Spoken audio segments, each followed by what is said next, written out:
Convido os irmãos a abrirem as suas Bíblias no livro de Josué, capítulo 1.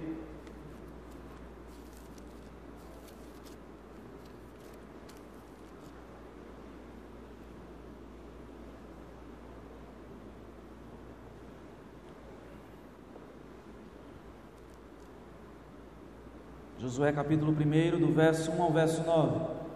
Hoje nós teremos aqui no momento de culto, como eu mencionei, a ordenação de oficiais. E eu gostaria de falar nessa noite sobre algumas características que são indispensáveis para o líder cristão. Esse texto fala um pouco sobre isso, fala sobre isso. E eu gostaria de também fazer aplicações não só para a liderança, mas para a igreja de um modo geral. Josué capítulo 1, do verso 1 ao verso 9, nos diz assim o texto sagrado: Sucedeu, depois da morte de Moisés, servo do Senhor, que este falou a Josué, filho de Num, servidor de Moisés, dizendo: Moisés, meu servo, é morto. Dispõe-te agora, passa este Jordão, tu e todo este povo, a terra que eu dou aos filhos de Israel. Todo lugar que pisar a planta do vosso pé, vou-lo tenho dado, como eu prometi a Moisés. Desde o deserto e o Líbano, até o grande rio, o rio Eufrates, toda a terra dos heteus e até o mar grande, para o poente do sol, será o vosso limite. Ninguém te poderá resistir todos os dias da tua vida. Como fui com Moisés, assim serei contigo. Não te deixarei, nem te desampararei. Sê forte e corajoso, porque tu farás este povo herdar a terra que, sob juramento, prometi dar a seus pais. Tão somente ser forte e muito corajoso, para teres o cuidado de fazer segundo toda a lei que meu servo Moisés te ordenou. Dela não te desvies nem para a direita, nem para a esquerda, para que sejas bem-sucedido por onde quer que andares. Não cesses de falar desse livro da lei, antes medita nele dia e noite, para que tenhas cuidado de fazer segundo tudo quanto nele está escrito. Então farás prosperar o teu caminho e serás bem-sucedido. Não te mandei eu?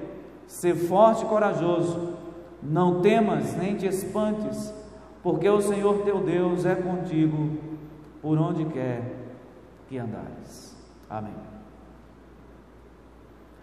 Um autor chamado Alex Montoya, falando sobre liderança, ele diz o seguinte: numa era de pragmatismo no mundo secular, onde os fins justificam os meios, existe a tentação de manchar o caráter cristão em favor do sucesso. E mais, numa cultura que aclama cada vez mais o sucesso a qualquer custo e renega as virtudes como alvos valiosos, os líderes podem perseguir, sem perceber, os holofotes do sucesso e perder a alegria de servir a Cristo. Essa frase, irmãos, ela é bastante pertinente para o nosso tema, assunto de hoje, porque esse autor ele consegue perceber de maneira muito clara o que de fato tem acontecido na liderança evangélica cristã no mundo inteiro. As igrejas, e eu não estou generalizando, na pessoa dos seus líderes, com o passar do tempo eles foram abrindo mão de valores, práticas que são claramente ensinados na palavra de Deus, para alcançarem sucesso, vantagem, proeminência, coisa dessa natureza. O resultado que nós vemos hoje é um evangelho cada vez mais longe daquele evangelho simples pregado pelo Senhor Jesus, continuado pelos seus apóstolos, perpetuado na história da igreja, pelos pais da igreja, resgatado pelos reformadores no século XVI e nos séculos que antecederam a reforma protestante, um evangelho que foi se diluindo e se distanciando do evangelho bíblico.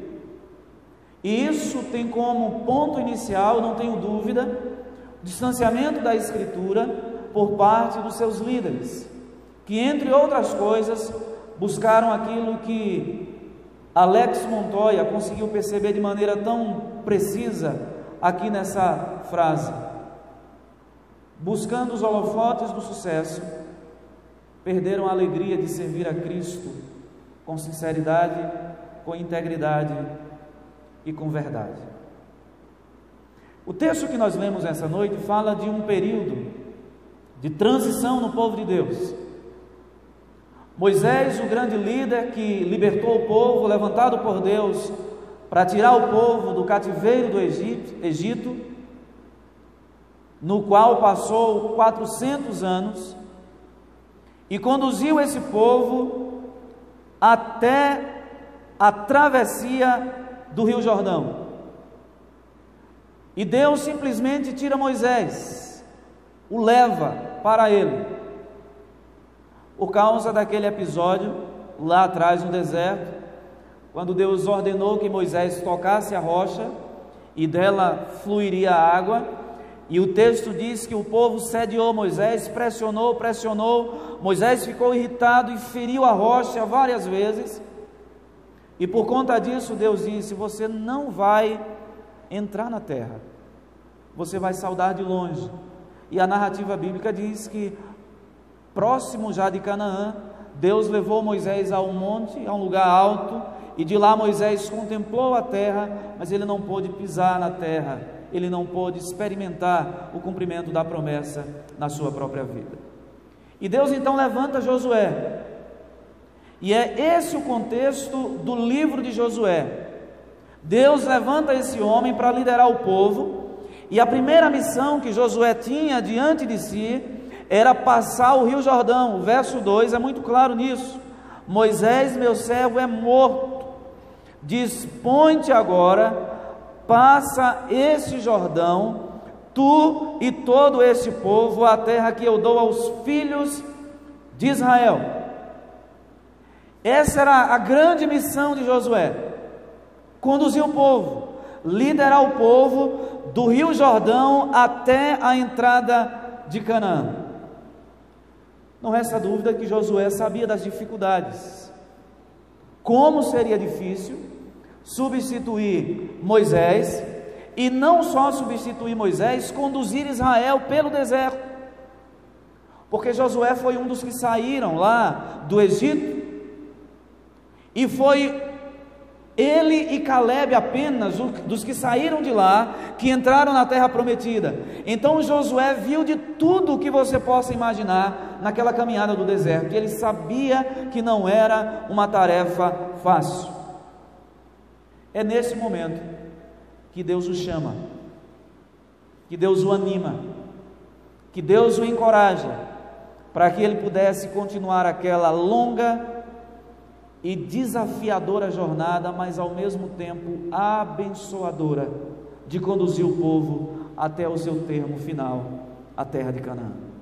Eu gostaria nessa passagem aqui ressaltar 3 princípios que são apresentados por Deus a Josué como requisitos indispensáveis, necessários, fundamentais para a sua liderança. O primeiro deles é uma prática de meditação na lei de Deus. O segundo princípio é o cumprimento dos preceitos da lei de Deus. E o terceiro princípio, norteador de uma liderança, é transmitir a outros, ensinar a outros os princípios dessa lei que Deus deu a Moisés lá atrás e que foi repetida novamente a Josué em diversas ocasiões. Eu gostaria de chamar a atenção dos irmãos para o verso 8 do nosso texto. Antes de do verso 8, eu gostaria de destacar aqui com os irmãos o verso 6, os versos 5 e 6, quando Deus diz assim a Josué: ninguém te poderá resistir todos os dias da tua vida, como fui com Moisés, assim serei contigo, não te deixarei, nem te desampararei. Sê forte e corajoso, porque tu farás este povo herdar a terra que sob juramento prometi dar aos seus pais. Antes de Deus dar as instruções a Josué, apresentar a ele os requisitos necessários para que a sua liderança fosse bem sucedida, Deus o encoraja. Meus irmãos, liderança precisa de encorajamento. A liderança, em tese, é quem está na frente da batalha. A liderança, em tese, é quem recebe os primeiros dardos dos adversários. A liderança é a que mais se desgasta no processo da caminhada. E a liderança precisa entender isso, que dentro do seu chamado para liderar, existe essa responsabilidade de estar à frente do povo, de assumir maior parte da responsabilidade, o peso sobre si, a responsabilidade, os desafios, a visão, a liderança está à frente. E por conta disso, ela precisa de encorajamento, e Deus faz isso. Eu fico imaginando, antes de entrar aqui na divisão do nosso tema, do nosso sermão, eu fico imaginando o que passou na cabeça de Josué naquele momento, quando ele se viu diante desse desafio tão grande. Continuar uma jornada tão difícil, um deserto desafiador, um povo de coração duro e transviado, como foi Israel durante toda a jornada até Canaã. Por isso a necessidade de Deus, antes de dar instrução, encorajar. Eu gostaria já de abrir um parêntese aqui e dizer para a igreja que a igreja tem um papel muito importante nesse aspecto, de encorajar a sua liderança, de caminhar junto com a liderança, de orar pela liderança, de interceder pela liderança, de fortalecer a liderança.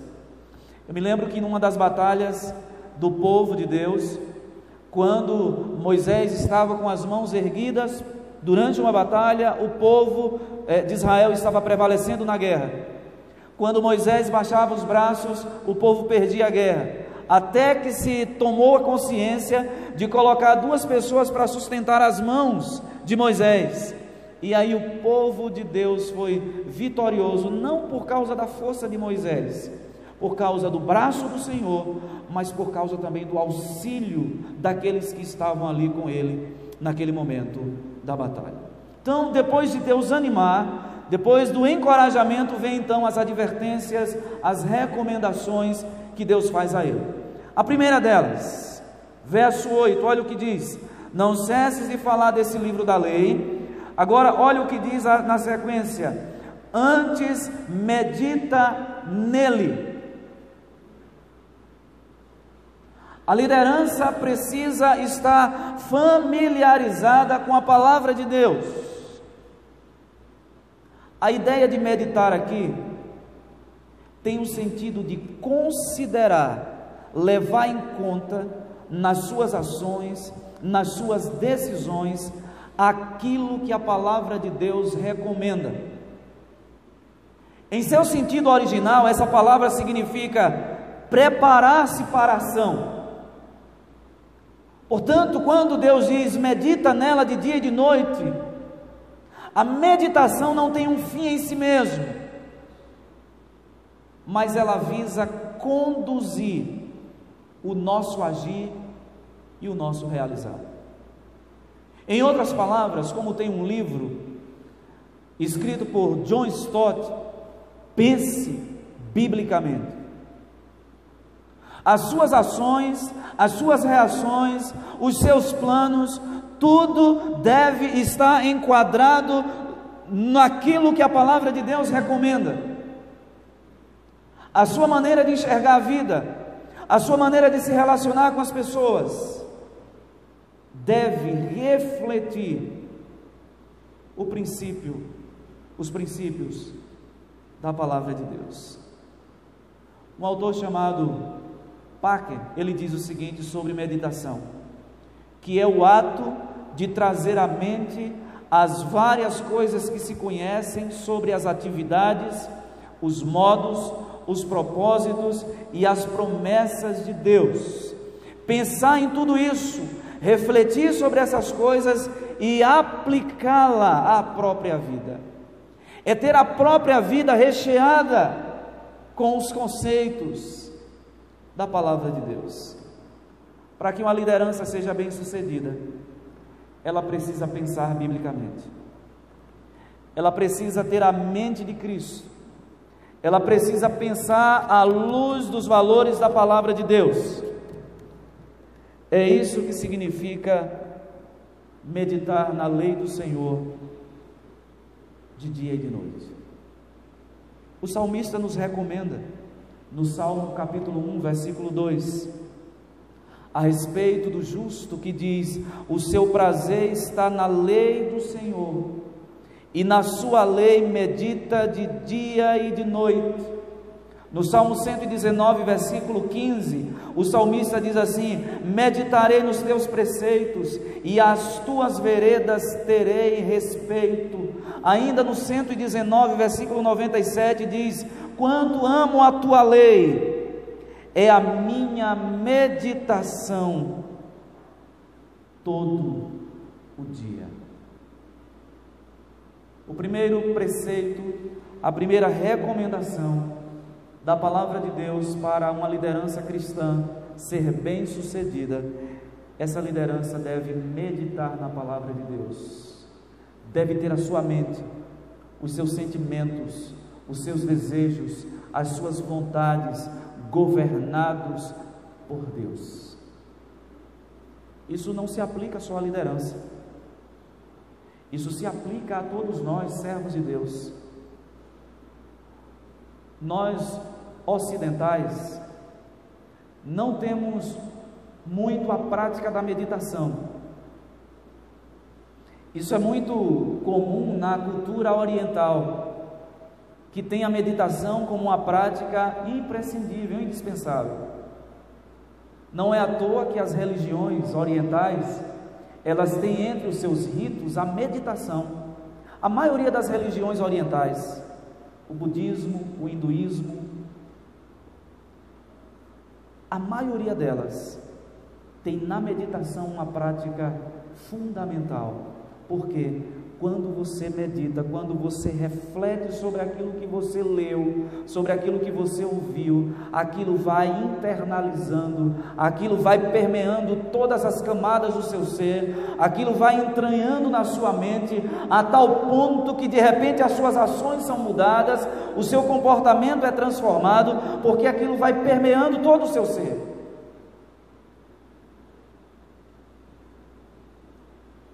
O servo do Senhor, a liderança do Senhor, deve meditar na palavra de Deus. Nós somos herdeiros dos princípios da reforma protestante, e para nós, ou pelo menos deveria ser assim, a palavra de Deus é a fonte de autoridade última para o nosso pensar, para o nosso crer, para o nosso sentir, para o nosso agir. Nós não agimos seguindo a voz do nosso coração, como alguns dizem. Siga a voz do coração, porque o nosso coração é enganoso e desesperadamente corrupto, como diz o Senhor pelo seu servo Jeremias, no capítulo 17, versículo 9. Nós não seguimos as meditações do nosso próprio coração, nós não seguimos a voz da nossa própria consciência, porque a nossa consciência sem Cristo é escrava do pecado, mas em Cristo ela se torna escrava, serva da palavra de Deus. Por isso, quando o nosso ser está recheado dessa palavra, as nossas ações naturalmente refletirão isso. Segundo princípio, característica indispensável para uma liderança cristã, para o líder cristão, além da prática da meditação, a prática da obediência, ainda no verso 8. Tão somente não cesses de falar desse livro da lei, antes medita nele dia e noite, para que tenhas cuidado de fazer segundo tudo quanto nele está escrito. É importante internalizar os valores da palavra de Deus, é importante meditar, mas só a meditação não serve. A meditação, como diz o autor, é apenas o prelúdio para a ação. A palavra nos foi dada, e conforme nos ensina as Escrituras, nós devemos viver por ela e através dela. Deus é taxativo e claro com Josué e diz que a necessidade da meditação é para que essa meditação de tal forma o transformasse, o mudasse no seu homem interior, para que ele pudesse ter a condição de fazer segundo tudo quanto nela estava escrito. No Salmo 119, versículo 4, que é um salmo dedicado à palavra de Deus, no verso 4 diz: Tu ordenaste os teus mandamentos para que os cumpramos à risca. Tu ordenaste para que os cumpramos à risca. No Salmo 40 ainda, versículo 8, Davi nos orienta da seguinte forma: agrada-me fazer a tua vontade, ó Deus meu, dentro em meu coração está a tua lei. Observe que a ordem aqui no Salmo 40 é invertida. Davi diz: me agrada fazer a tua vontade, e isso por uma única razão, porque o meu coração está dominado pela tua lei. Aqui o processo é inverso. Se nós meditamos na palavra de Deus e ela muda o nosso procedimento, Davi pega agora do procedimento e diz: o meu procedimento é correto, porque o meu coração está recheado da palavra do Senhor. É necessário a meditação, mas é necessário, acima de tudo, também uma vida de prática, de obediência ao Senhor, fazer segundo tudo quanto na lei do Senhor está escrito. Sabe por que nós temos dificuldade de praticar a palavra? Porque muitas vezes ignoramos, não conhecemos. E aí nós temos dificuldade, por exemplo, de tomar decisões. Nós temos dificuldade de nos relacionarmos com as pessoas. Nós temos dificuldade de lidar com o nosso dinheiro. Nós temos dificuldade de educar os nossos filhos. Nós temos dificuldades relacionais. Nós temos dificuldade porque muitas vezes o nosso interior não está recheado com essa palavra. E quando ele não está recheado, outras paixões, sentimentos e desejos nos governam. Olha só o que um dos reformadores disse a respeito disso. Se, pois, tivermos uma boa norma para nos governar, quando nossos inimigos, através de suas ações nocivas, nos provocam a tratá-los de modo semelhante, aprendamos a meditar na palavra de Deus e a manter nossos olhos fixos nela. Com isso, nossas mentes serão preservadas da perene cegueira e evitaremos sempre as veredas da perversidade, visto que Deus não só manterá nossos sentimentos restringidos por seus mandamentos, mas também exercitará a nossa paciência frente às promessas diante das adversidades. O que esse autor está querendo dizer é que a única maneira de nós não reagirmos como ímpio, quando provocados, é quando o nosso coração está recheado por esta palavra, e isso nos habilita a ter uma conduta diferente da dele, porque do contrário, a gente responde no mesmo tom, a gente devolve na mesma moeda. Isso é verdade. Quer ver uma coisa? Imagine aquele dia que você sai de casa, e aí você medita na palavra de Deus, você lê, você ora, você medita, e você sai com uma comunhão com Deus íntima, elevadíssima, se nós pudéssemos mensurar. E aí de repente você se depara com alguém lá no seu trabalho, que na hora que você pisa na entrada do seu trabalho, essa pessoa já lhe distrata ou faz alguma coisa contra você. Se todo o seu ser estiver governado por esta palavra, você não vai responder o insulto na mesma altura, você não vai responder o insulto pelo insulto, você vai responder como alguém que naquele momento está governado todo o seu ser pela palavra de Deus. Mas se você não medita nessa palavra, se você não lê essa palavra, se você não estuda essa palavra, outras coisas vão dominando o seu ser. E sabe o que é que acontece? Quando você pisar o pé na entrada do seu trabalho e que aquela pessoa lhe distratar, você faz um distrato maior do que o dela, para você não sair perdendo. Porque nós somos assim. Eu e você, nós somos assim. A nossa tendência é sempre reagir de maneira pecaminosa. Por isso a orientação de Deus aqui a Josué, que ele não deveria ser tão levado pelas circunstâncias, porque uma liderança não pode ser volúvel, não pode ser conduzida pelas circunstâncias. É necessário que haja estabilidade emocional.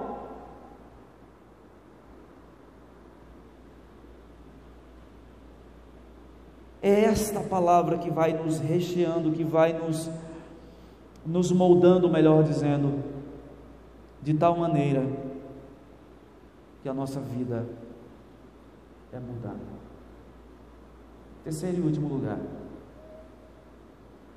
Terceiro princípio para uma liderança cristã bem-sucedida, além da meditação, da internalização da palavra de Deus, além do cumprimento dos conceitos, dos preceitos da palavra de Deus. O texto no verso 8, no início, Deus diz: não cesses de ensinar este livro da lei, não cesses de falar desse livro da lei, pregue a palavra, ensine a outros, transmita a outros aquilo que você recebeu. Entre as características das lideranças que nós encontramos no Novo Testamento, nós encontramos a aptidão para o ensino, para a pregação, para a transmissão da palavra de Deus. A pregação não é algo que a igreja possa optar entre fazer e não fazer. A pregação não é algo que a liderança deve optar entre fazer e não fazer. A igreja, a liderança vive na concretização dos propósitos de Deus e faz isso anunciando as virtudes de Deus, o evangelho da graça, para que esta palavra cumpra todo o propósito de Deus, seja de aplicar a sua justiça na condenação dos ímpios ou a sua misericórdia na salvação dos eleitos. Devemos pregar essa palavra, não podemos cessar de falar dela um só momento. Exortando Timóteo, na sua segunda carta, no capítulo 4, versículos 2 a 5, o apóstolo Paulo diz assim: prega a palavra, insta, quer seja oportuno, quer não, corrige, repreende, exorta com toda longanimidade e doutrina, pois haverá tempo em que não suportarão a sã doutrina. Pelo contrário, cercar-se-ão de mestres, segundo as suas próprias cobiças, como que sentindo coceiras nos ouvidos, e se recusarão a dar ouvidos à verdade, entregando-se às fábulas. Tu, porém, se sóbrio em todas as coisas, suporta as aflições, faz o trabalho de evangelista, cumpre cabalmente o teu ministério. Exortação do apóstolo Paulo a Timóteo. Meus irmãos, como líder, Josué não poderia se esquecer dessa verdade. Ele deveria ser um agente proclamador da palavra de Deus. Como igreja também, sobre nós, sobre os nossos ombros, estão essas incumbências. Depois das exortações, vem encorajamento de novo.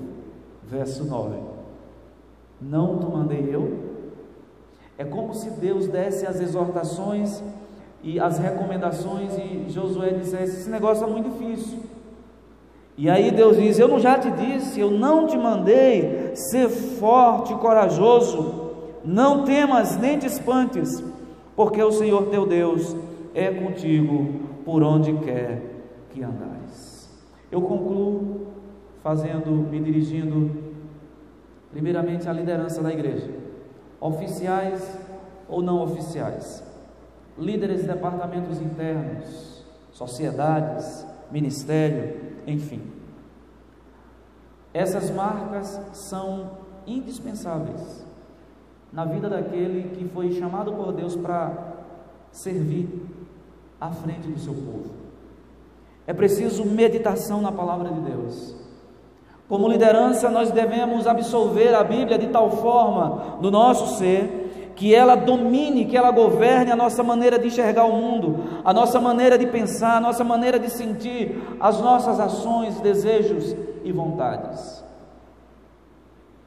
Como liderança também, devemos, além de internalizar essa palavra, praticá-la diariamente, para que tenhamos o cuidado de fazer segundo o que nela está escrito.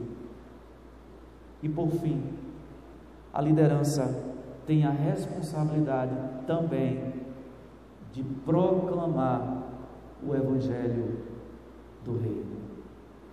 A liderança equipa o rebanho para que o rebanho pregue o Evangelho, e enquanto isso ela também prega o Evangelho. Me dirijo à igreja em geral. Essas recomendações servem para nós também.